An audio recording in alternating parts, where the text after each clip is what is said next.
Assalamualaikum warahmatullahi wabarakatuh. Perkenalkan, nama saya Nazula Aulia Zulfa. Saya dari MINU 45 Trimulyo. Pada kesempatan kali ini, saya akan menyampaikan sebuah cerita yang berjudul Timun Mas. Alkisah hiduplah seorang nenek yang bernama Mbok Sirni.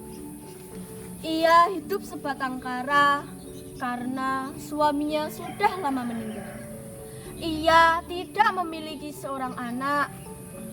Pada suatu hari, ia melamun. Andaikan saja aku memiliki seorang anak, pasti hidupku tidak akan sepi. Pada suatu hari, ada seorang raksasa yang menemui rumah Mbok Sirni. Mbok Sirni pun ketakutan. Tuan raksasa, Mbok Sirni menjawab dengan ketakutan dan gemetaran. Jangan bangsa aku sudah sangatlah tua. Tubuhku sudah tidak enak lagi untuk engkau mangsa. Si raksasa pun menjawab, tentu saja tidak, aku tidak ingin memangsamu. Justru aku ingin memberimu sesuatu. Si raksasa pun memberikan Mbok Sirni biji mentimun. Tanamlah biji mentimun itu, niscaya kamu akan mendapatkan apa yang kau inginkan selama ini. Mbok Sirni pun setuju dan menanam biji mentimun tersebut di halaman rumahnya. Tanpa membutuhkan waktu yang sangat lama, hanya butuh beberapa hari, tanaman mentimun tersebut tumbuh dengan cepat dan berbuah lebat. Ada salah satu buah yang sangat besar dan berwarna kekuning-kuningan. Mbok Sirni berpikir untuk membelahnya. Setelah Mbok Sirni membelah, ternyata di dalam timun tersebut terdapat anak yang sangat lucu. Mbok Sirni pun mengucapkan syukur kepada Tuhan. Terima kasih ya Allah telah memberikan karunia-Mu kepadaku. Akan kuberi nama anak ini dengan Timun Mas. Setelah bertahun-tahun, Timun Mas pun tumbuh menjadi gadis yang sangat cantik. Mbok Sirni pun sangat menyayanginya. Begitupun sebaliknya. Tak lela lekung, cup menengah anakku sing ayu.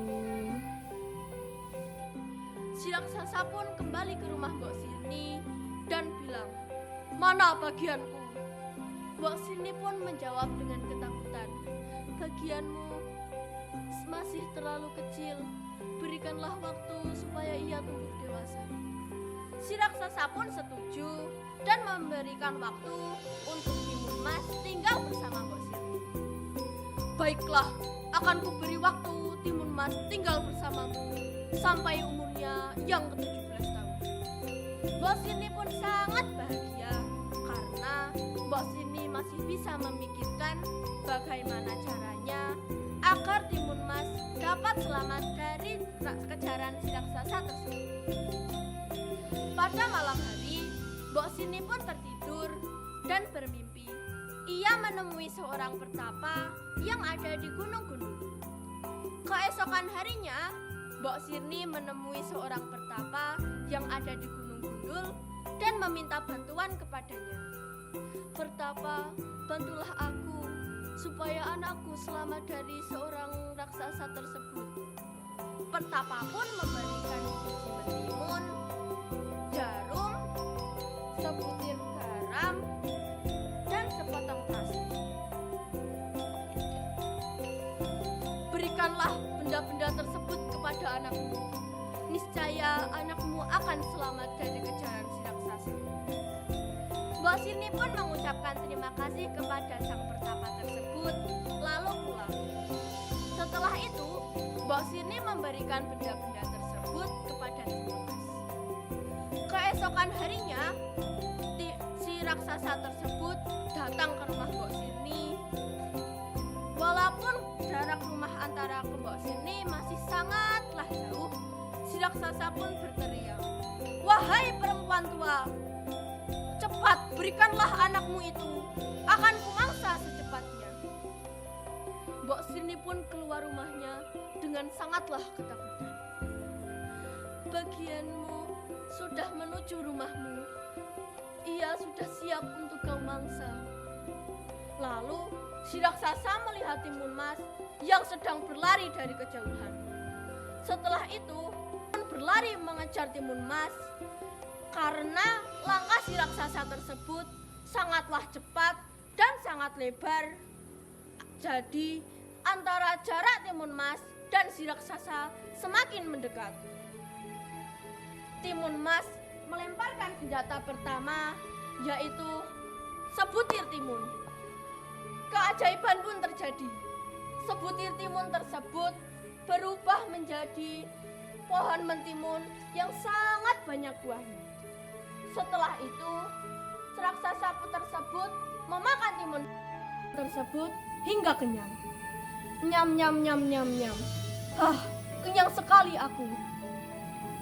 Setelah itu, si raksasa pun kembali teringat kepada Mbok Sirni. Kepada Timun Mas. Di mana anak itu?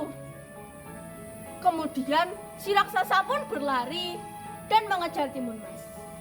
Timun Mas melemparkan senjata kedua, yaitu jarum. Jarum tersebut dilemparkan ke Timun Mas dan keajaiban pun terjadi. Jarum tersebut berubah menjadi bambu yang sangat tinggi dan sangat tajam. Awalnya si raksasa tersebut sangatlah kesulitan.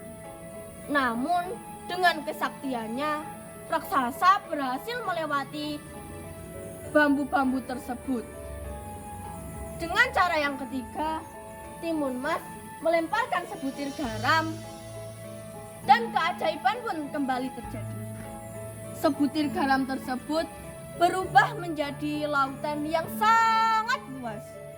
Namun karena rasa lapar si raksasa tersebut sangatlah tinggi, raksasa tersebut berenang melewati lautan yang sangat luas tersebut.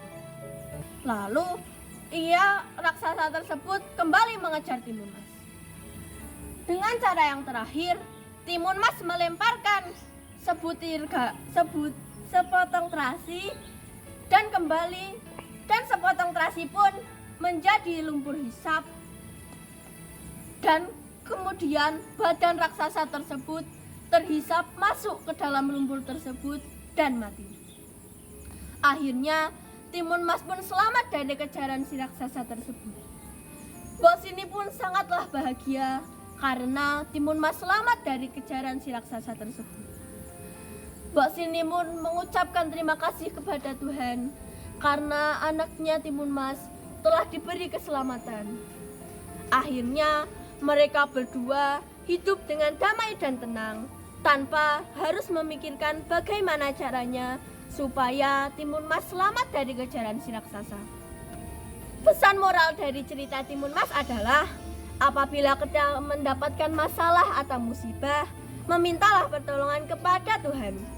Karena Tuhanlah Maha Penentu segala yang terjadi di dunia ini. Demikianlah cerita yang dapat saya sampaikan. Semoga dapat bermanfaat bagi kita semua. Wassalamualaikum warahmatullahi wabarakatuh.